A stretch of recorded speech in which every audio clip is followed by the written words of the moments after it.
السلام عليكم ورحمة الله وبركاته. تحية وسلاما، تحية حب وتجديد عهد وشوق كريم مصون إليكم، واحترام السادة الأفاتارات جميعا. صباح الخير عليكم، وإن شاء الله كل لحظاتكم بالخير وبالسعادة. الصوت لو واضح يا ريت تكلمونا. اولا الصوت لو عندك واضح اكتب لنا في التعليقات انه الصوت واضح. بعدين يا اخواننا التفاعل بتاعكم اولا كلك يا ريت علق معانا بتم، خلونا ندخل طوالي، ما عندنا تاخير. كلك ادخل معانا بتم، كلك تفاعلك واكتب تم.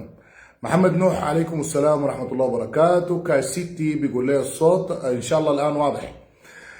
معلش يا جماعه جريناكم من مباراه ارسنال، لكن طبعا لانه الامور الحاصله كثيره شديد ومدربكه والشغله دايره منا موضوع سريع كده، فكلك تم وكلك تفاعلك.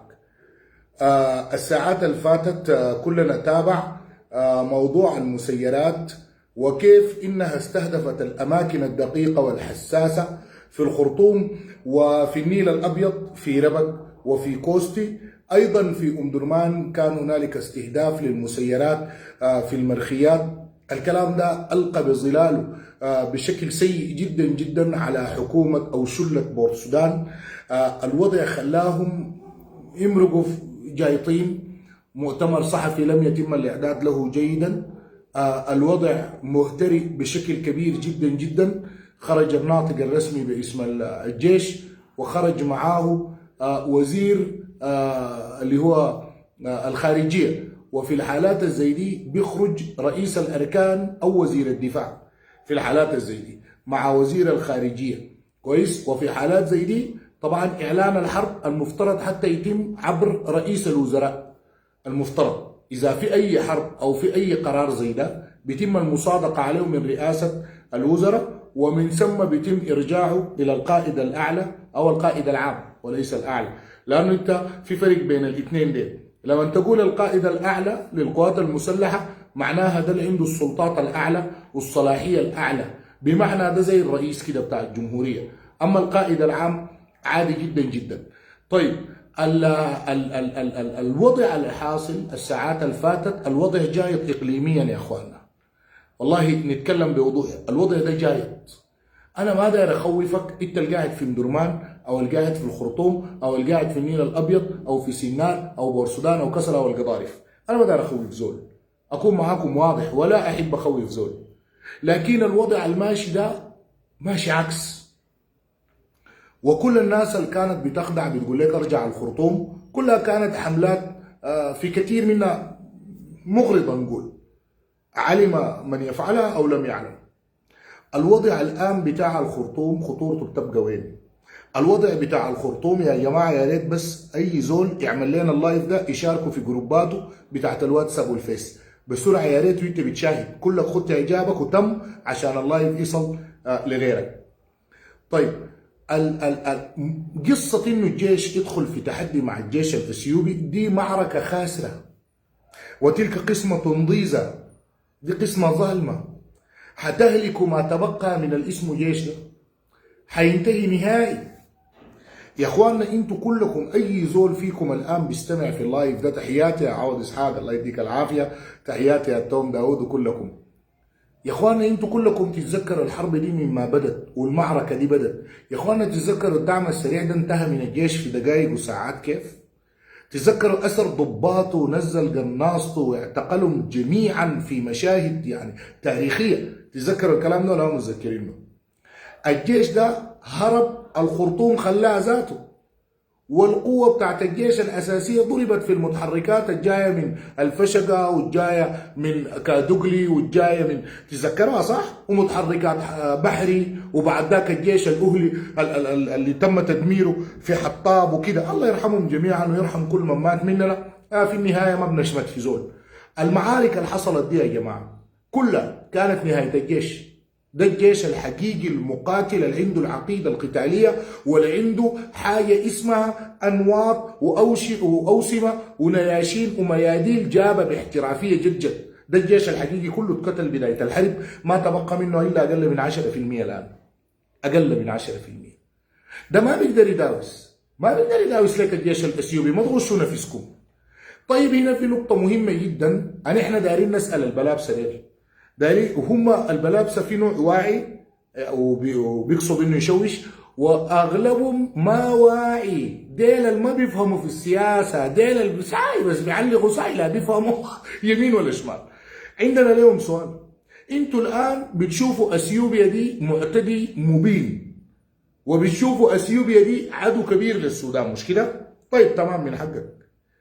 طيب يا اخي انت قبل اليوم سمعت عن جيشك ده وعن امنك واستخباراتك قاعدين يجندوا ناس من التجراي داخل الاراضي الاثيوبيه، وانت قبلتها. ما تقول لي انا مواطن، انت ذاتك راس هوس، انت قبلتها. ما لما تجيك المصيبه تقول انا مواطن، لا لا معلش، انت قبلتها.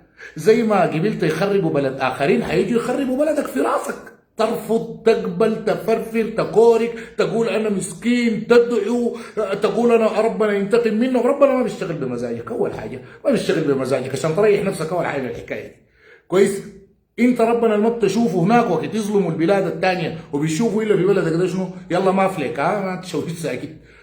كثير من الناس بيقيف مع الكيزان وبيدعم الكيزان وبيجي بيقول لك نحن المواطنين ظالمين. لا انت مواطن كويس، دي نقطه اولى. طيب الجيش ده وامنه واستخباراته دعمت العمليات، صح يا جماعه الكلام ده ولا ما صح؟ صح ولا ما صح؟ دعمت التجراي المعارضه كويس، جزء من التجراي المعارض داخل الاراضي الاثيوبيه دعمتهم دعم واضح عشان يخربوا اثيوبيا. الان اثيوبيا لو جات خربت تسكت ساي، ما تقول اي كلمه. دي حاجه الناس عشان تكون مركزه. انت بتقول الطيران الاثيوبي جا قام قصف الاراضي السودانيه، اقصف راسك ذاته مش اقصف الاراضي السودانيه. اوريك كيف عشان ما تقدرش بتني عماله وبتاع وكلامكم حافظينه ده.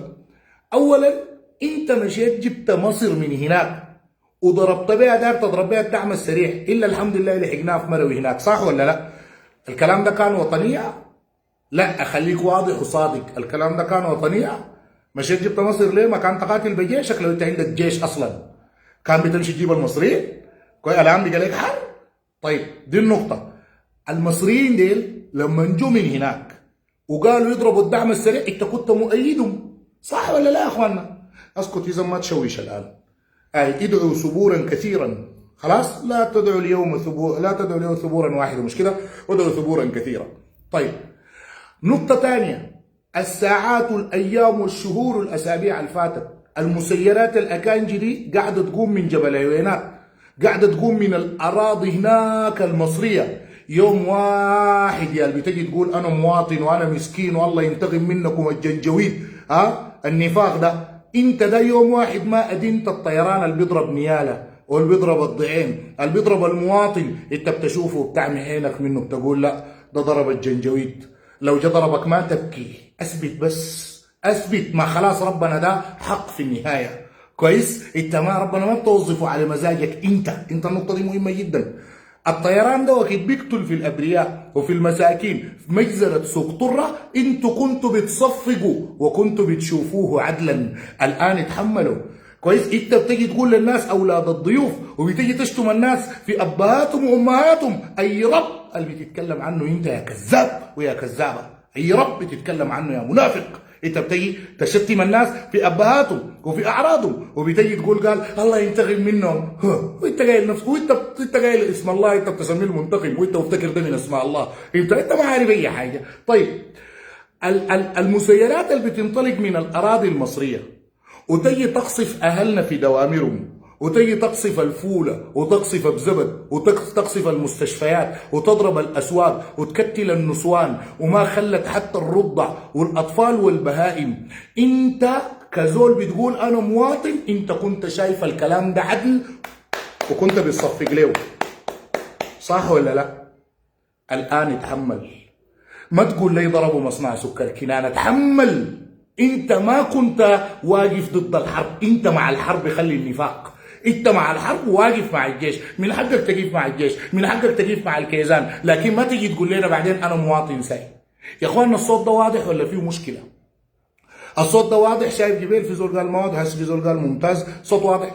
طيب ابقى انت الان الناس اللي بتقول اللي حفظوكم الكيزان خطاب وبقيتوا تقولوا للناس وحافظينه للناس وبتقولوه، المسيرات دي ما حترحم الكيزان اينما وجدوا ولا حترحم الجيش اينما وجد. المسيرات دي حتستهدف كل مرفق عسكري وحتستهدف كل منشأة عسكرية، مش لو البرهان استخدم الاطفال ديل كدروع بشرية. كويس، انا ما لقيت رئيس ذاته بهبل بنفسه مرات، سبحان الله يعني فهمت، وان كان المساله فيها برضه نوع من التطبيع.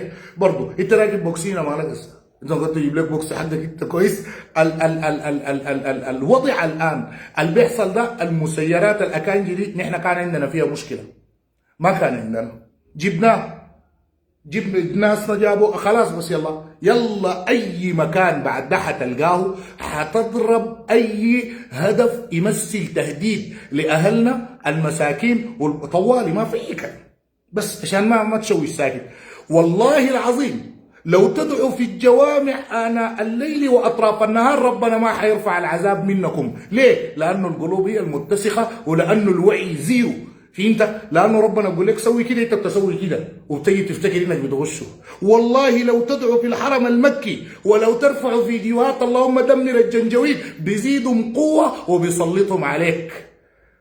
ما يفعل الله بعذابكم إن شكرتم وآمنتم. لو أنت شكرت صح وآمنت ربنا بيرفع عنك العذاب، لكنك كذاب. كويس، وكثير منهم تلقى سارق عربية جاره وتلقاه مشفشف دكان جاره ويجي يقول لك الجنجوي شفشفه. هو كذاب أول حاجة، في نفسه كذاب أول حاجة. أنت النقطة دي مهمة جدا. يبقى لما تطلع وزير الخارجية وتطلع معاه الناطق الرسمي او بتاع القوات المسلحه يطلع ويتكلم يقول نحن جاهزين للمواجهه المفتوحه مع اثيوبيا، والذي فطرني وفطركم كذاب. انت ما جاهز لمواجهه اثيوبيا، انت داير تدخل مصر. والله والله والله اثيوبيا تتلفت عليك تنتهي منك في دقيقه ونص. والله ما تخلي فيك صافر نار، ولا عندك جيش بيقدر يواجه الجيش الاثيوبي، ولا عندك قوه زي قوه الجيش الاثيوبي، ولا انت جبت مرتزقه تجراي. انت جبت مرتزقه تجراي وحيفرتقوم لك من الدقائق الاولى.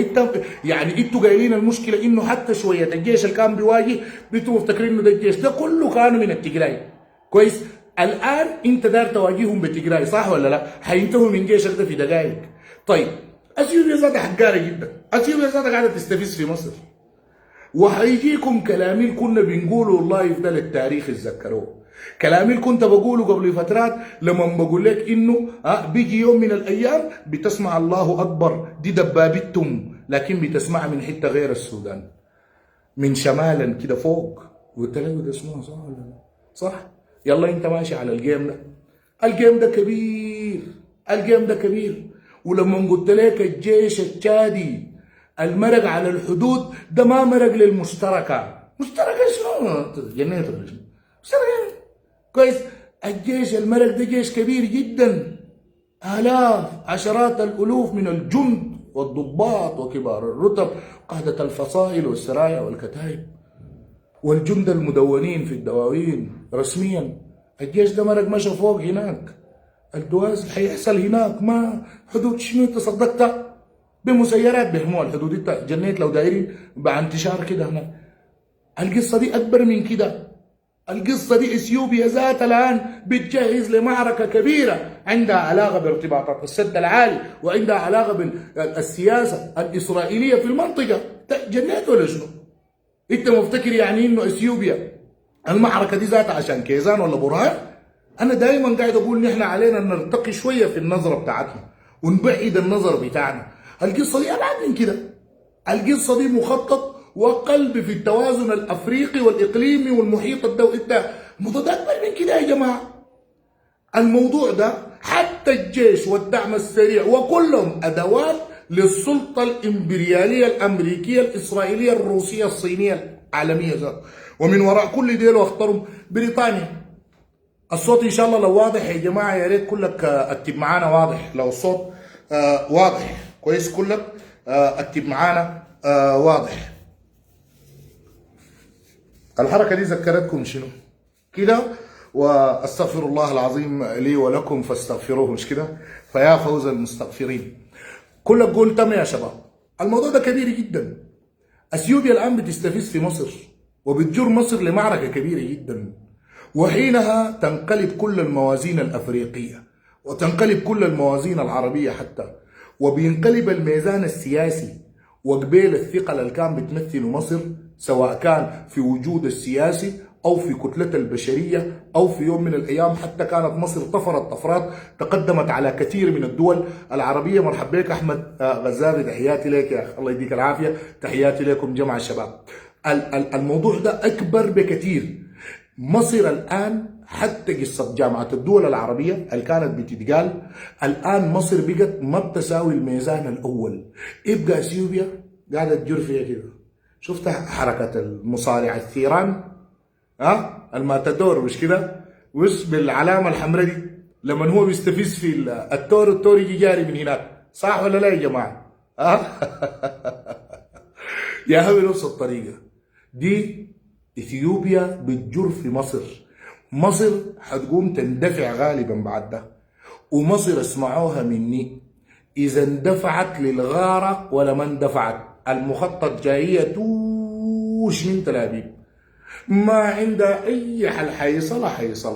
حيصلها كان سوت حاجه بصلاه، كان ما سوت حاجه بصلاه، كان اتكلمت بصلاه، كان ما اتكلمت بصلاه. السعوديه ادانت القصف، قالت انه احنا ما عارفين الغصب، انتوا يا جماعه الغصب منو بالمناسبه؟ احنا ذاتنا ما عارفين، صحيح الصباح قال لنا بغصب، الغصب منو هو بالمناسبه؟ قال دي اثيوبيا، الغصب ده منو؟ هو ذاته الغصب وين؟ احنا ما عارفين، في مسيرات ضربت حقت من هي.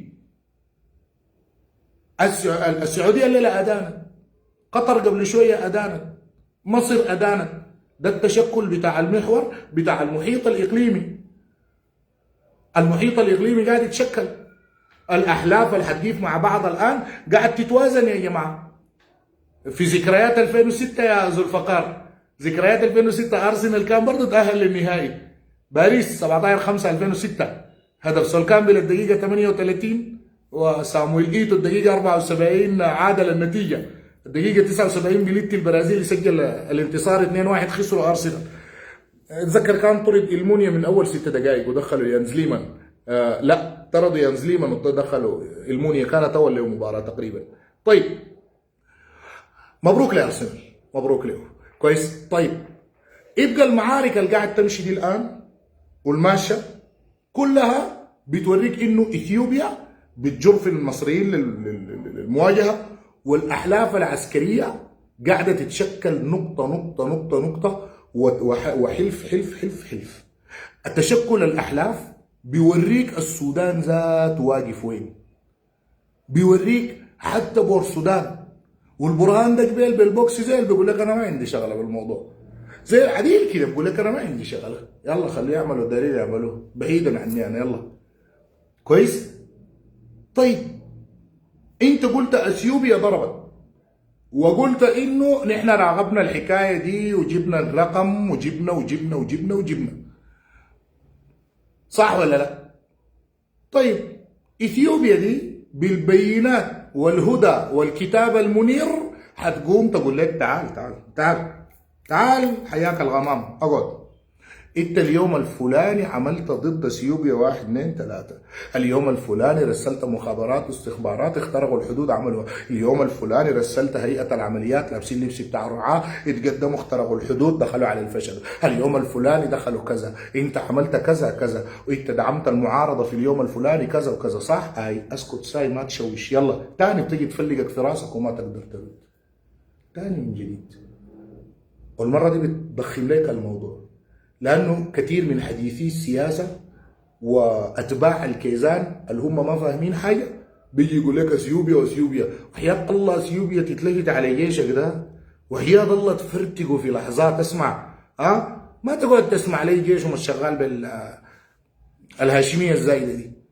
اول ما يشغلوا لهم اغنيه جيشنا الشطه الحمراء ولا جيشنا الكسره الحمراء في بطن عدونا اتكسعت ولا شنو كده ما بعرف ليه، انت الليله ولعت الليله ولا تلقاهم كلهم نطوا ده كسر رقبته وتطار بهناك، شغل اغنيه هسه بتاعت حماس للجاهزيه بتلقاهم هاديين كده بيجوا، ده اسمه الثبات الانفعالي، ده شغل نفسي خطير جدا.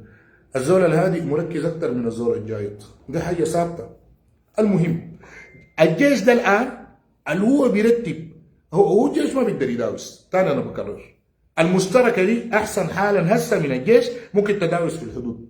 وتاني انا بقول لكم وهسي بسالكم، الجيش ده لما نحن هزمناه وطردناه لغايه القضارف وقطع الفاو جريا وقطع الجزيره جريا قدام كل الناس، ووالي وقائد الفرقه الاولى في مدني هرب قدام كل المواطنين لغايه ما بقولوا بالميكروفون بتاع الشارع بعربيته وهو جاري وفاج المواطنين كده، وفي ارذل الموقف ممكن تتخيلوا.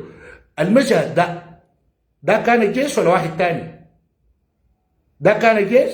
كان جاري من منو يا ربي؟ المحقق كونان ولا سنبل؟ كان جاري من منو؟ طيب لما هرب الجيش ده وصل للقضارف جريا وهرب من الفرقه 17 سنار وهرب من اللواء الاول الباقير وهرب من القياده وهرب من سلاح الاشاره وكل ديل لغايه ما وصل القضارف، الجيش قعد في الواطه دي وقال يا ابو مروه، نادى منو قال يتدخل؟ نادى منو الجا قال لي تدفعوا لنا كذا مليون دولار نحن بنقيف معاكم؟ منو اللي قال نحن جهزوا لنا كذا مليون دولار بنخش معاكم؟ منو؟ دي الناس منو دي؟ منو نجد الجيش ده من موقف الذل والهوان اللي خلاه يعبر لغايه الحدود الاثيوبيه؟ منو؟ المشتركه ولا ناس غيره؟ هسه ناس الجيش بيتنكروا لهم وبيقول لهم حررنا الجزيره، وحياه ربنا لو ما المشتركه دخلت وقسما بالله العظيم ليوم الدين انت ما تحرر حاجه. ليه؟ لانه جيشك ضعيف. المشتركه بالارتزاق وبيع الضمير جو قالوا خلاص احنا نقيف مع الجيش، صح ولا لا؟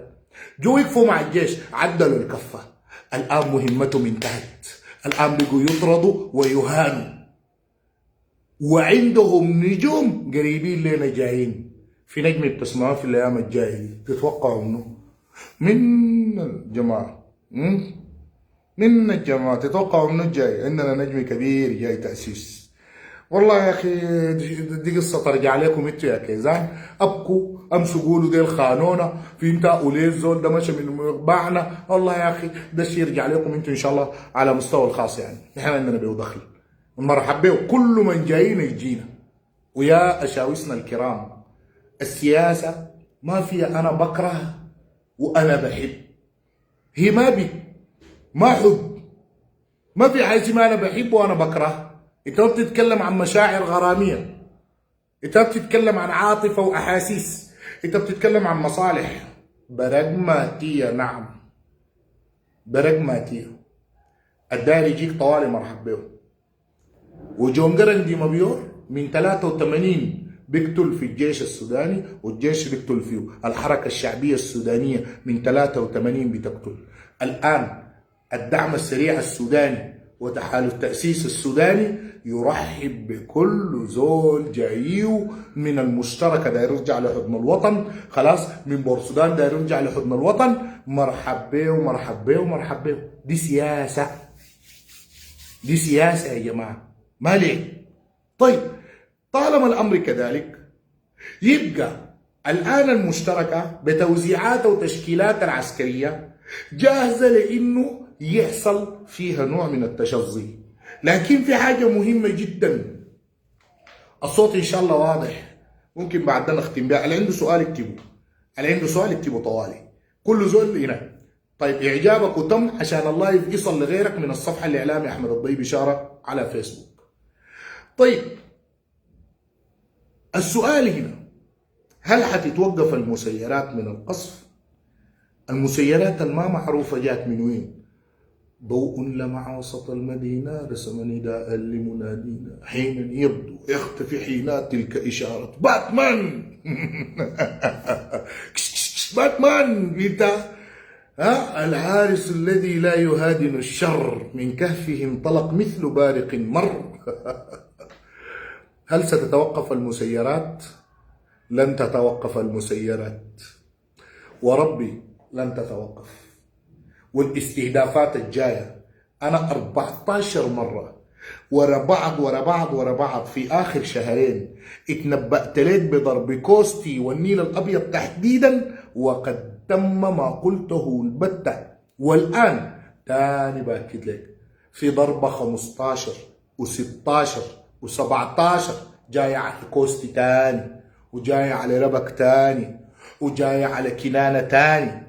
وما كده وبس، وما كده وبس، جاية تاني على مناطق تانية، تاني من مناطق تانية. يقول تحياتي لك من سنار. الله يحييك يا إبراهيم أحمد، تحياتي لك يا أخي ولكل أهل سنار الطيبين. تاني جاية ضربة لسنار، وأبعد من كده، وأسمعها مني مروي تاني حتضرب ضربا شديدا. خلاص ما تقول لي والله انتوا استهدفتوا شنو، احنا ما عارفين، احنا دي مسيرات احنا ما عارفينها يا جماعه، احنا ما عارفينها نسوي لها شنو، يعني نسوي لها شنو يعني؟ انتوا ما قدرتوا لها بور السودان، نحن في كردفان ودارفور يعني نجيب لكم نبله يعني نسوي شنو؟ نحن مسيرات ماشيه وانا اذا بتجي مع الشبينه يعني ما شفنا، ما عارفينها احنا. لكن هي ماشيه في الجو كده قاعده تكلمنا تقول لنا والله ما اتوقف ابدا. المسيرات دي حتستهدف لسه، وفي قاده رفيعين حتستهدفوا من المسيرات دي، اسمعوا مني كويس، في بور السودان وفي المشتركه، وما حيقدروا يعملوا اي شيء، ولا حيقدروا يسحبوا اي جندي، ولا حيقدروا يسحبوا اي قائد منهم، لانه اذا قالوا يسحبوه ده بعدم الترتيب ده ممكن عادي يتم ضربه ذاته بالناس. اسمعوا مني كويس وركزوا في الكلام ده. وحيتم استهداف الان البراؤون، اللحظه اللي انا بتكلم معاكم ما زالوا الان في وحدات راصدهم، هسه بجهزوا في مسيراتهم. رايكم شنو؟ رايكم شنو؟ بيجهزوا في مسيراتهم هسه، هم ذاتهم دايرين يصفوا بها ناس من الجيش، دايرين يصفوا بها مواقع من الجيش. نحن ذنبنا شنو؟ نحن سوينا مالنا، نحن مالنا، دي حاجه بيناتهم هناك. ما عندهم كبار ينصحوهم، اسمحوا لكباركم ان شاء الله، احنا عندنا دخل يا اخي. هسه الان المسيرات دي جاهزه. قال تحياتي لك يا احمد بشاره من الصحراء. الله يحييك يا خالد يا اخي، يا شوس قدام كل الاشاوس الافاتارات. تحيه اللي بيسمعونا من نيالا، تحيه اللي بيسمعونا من الفوله، تحيه اللي بيسمعونا من كردفان، اللي بيسمعونا من دارفور، تحيه اللي بيسمعونا من ليبيا، اللي بيسمعونا من اليمن، اللي بيسمعونا من السعوديه، اللي بيسمعونا من مصر، اللي بيسمعونا من امريكا، من ايطاليا، من فرنسا، من روسيا، الصين، برتغال، اسبانيا، هولندا، ومن بلجيكا. في انت اللي بيسمعونا من اثيوبيا، من اريتريا، من يوغندا، اللي بيسمعونا من تشاد، اللي بيسمعونا من النيجر، من كل مكان. المسيرات دي الآن رصدت وهي بتستعد لضرب في الجيش ذاته وفي المشتركة. والمشتركة أقرب ناس الوئام والرباط بتاعهم قوي بيناتهم، هم منو أقوى ناس بيناتهم لحمة مع البراؤون في المشتركة هم منو يا جماعة؟ انت هناك ايوه، اها ندي الفرص وجاي انت هناك اها اللابسه توب برتغالي انت هناك وانت بإمة وانت بنطلون وقميص اقرب ناس لناس المشتركه منه. مرحب ابا ذر، تحياتي ليك يا فتار، مرحب بكم. اقرب زول منه، اقرب ناس من البراؤون او من المشتركه للبراؤون هم ناس جبريل. ناس جبريل. عبد محمد قال من هولندا سلام. الله يسلمك يا اخي، وقدام يا اخي الطواحين الهولنديه. تحياتي لتاريخ فان باستن يا اخي. تحياتي لكم يا اخي، تحياتي لهم جدا. كويس زمن ناس رود خولت، وقبلهم الافاتار ناس ميتشلز الجابت تيكي تاكا ذاته اللي كانت الكره الشامله. تحيه له، الله رحمه الله عليه يوهان كرويف النقل لاسبانيا. المهم طيب، الكلام اللي انا قاعد اتكلمه ليك الان ده الرباط الحاصل بين المشتركه ناس جبريل ابراهيم وبين ناس جوافه يا عبد الله احمد بيقول من تشاد، حياك الله يا صديقي، تحياتي. كويس، الرباط الحاصل ده ان دل بدل على اقتراب الافتتان والاقتتال، لانه اختلفت المطامع وتصادمت المصالح واختلت الموازين واضطربت المعايير واهتزت الافكار وماج الجميع زي ما قال في غلط. يبقى حيحصل شنو؟ حيحصل التصادم اللي بيحصل ما من مصلحه المشترك الان، ولا من مصلحة منو؟ بورسودان. يبقى أكتر ناس ربحانين من الكلام ده، أكتر ناس أنت في توقعك كده. ويا جماعة والله ذاتي جريتكم كثير، أنا ما عندي فرصة، ما عندي قدرة ذات أتكلم قدرك. والله أكتر ناس قريبين منه، أكتر ناس مستفيدين من الموضوع ده تأسيس. والكلام اللي هسه بيتروج ده، الأحلاف اللي شايفينها بتتشكل الآن وبتصطف، دي المعركة القادمة، جر إثيوبيا ومصر للاصطدام، وكل بحلفائه. لكن بعد تحصل تاني الأمور ما حتعود زي أول، وتاني ما في حاجة اسمها أي كاس بده للأهلي بالتحكيم ولا الزمالك بالتحكيم. السلامة. تاني ما في فوضى، تاني ما في يا ابن النيل. انتوا مالكم ومال الحرب في السودان، انت المالك، انت مالك، انت دخلك شنو؟ انت مالك، انت مالك، مالك انت. يا اخي انا لقيت واحد اريتري بيتكلم معي قبل فتره، قال لي يا خلاص جنجويد ده طلعوه من السودان خلاص برا. مش انا ضحكت طبعا نص ساعه عشان اقدر اجاوب. قلت له جنجويد منو وطلعوه من السودان؟ هو بيمشي بيسمع كلام البلامسه ومشتركه، ناس جوافه بيحكوا له امانيهم. يا زول ديل قاموا جابوا جزء من الاريتريين. بالله لما الفاشر سقطت من يد الكيزان وتحررت على يدنا على اليمين، ديل كانوا زعلانين اكثر من ناس جوافه في اريتري ذاته قام بيتكلم ليه مناوي انا كالي انا. فهمت؟ شوفوا يا اخواننا، الناس اللي بيملكون معلومات خاطئه في كفات كثيره حتتعدل. الان اخوانكم الاريتريين جزء كبير بيجي يقيف معاكم، اخوانكم الاثيوبيين معاكم، اخوانكم من كل الدول معاكم في تأسيس لغاية ما نجي بورسودان ونغير الفوضى الحاصلة دي. وإن كان الآن الدعم السريع عنده مهمة أكبر من يا إخوانا قصة بورسودان كيزان وشنو شو ساي دي ما قضايا كده الناس تركز عليها. هذا تعبان إزاي؟ القصة أبعد من كده، القصة أبعد من كده.